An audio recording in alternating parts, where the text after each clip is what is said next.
Hello everyone. आज मैं आपको हिंदू मिथोलॉजी की एक बहुत ही कमाल की कहानी सुनाने वाला हूँ। ये कहानी है भगवान शिव के अनन्य भक्त मार्कंडेय की। बहुत समय पहले मृकंडू नाम के एक ऋषि और उनकी पत्नी मरुद्वती रहते थे। भगवान शिव के प्रति उनकी गहरी भक्ति के बावजूद उनके कोई संतान नहीं थी।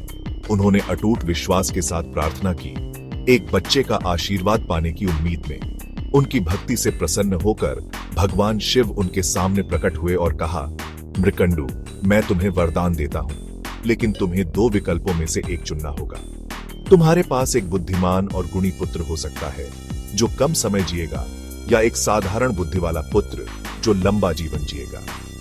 सोच विचार के बाद मृकंडू और मरुद्वती ने एक बुद्धिमान और गुणी पुत्र को चुना, भले ही उसका जीवन छोटा ही क्यों न हो। भगवान शिव ने तथास्तु कहकर उनकी इच्छा पूरी की। जल्द ही उन्हें एक तेजस्वी और बुद्धिमान पुत्र का आशीर्वाद मिला, जिसका नाम उन्होंने मार्कंडेय रखा। छोटी उम्र से ही मार्कंडेय भगवान शिव के अनन्य भक्त थे। जब वह 16 वर्ष के हुए तो उनके पिता ने उन्हें बताया कि उनका जीवन छोटा होगा। डरने के बजाय मार्कंडेय की भक्ति और भी मजबूत हो गई। उन्होंने और भी श्रद्धा से शिव की पूजा जारी रखी।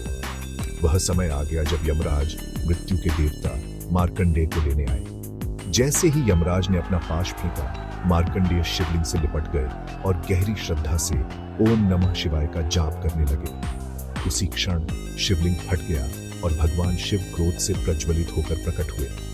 मेरे भक्त को छूने की तुम्हारी हिम्मत कैसे हुई? शिव गरजे और अपने त्रिशूल से यमराज पर प्रहार किया।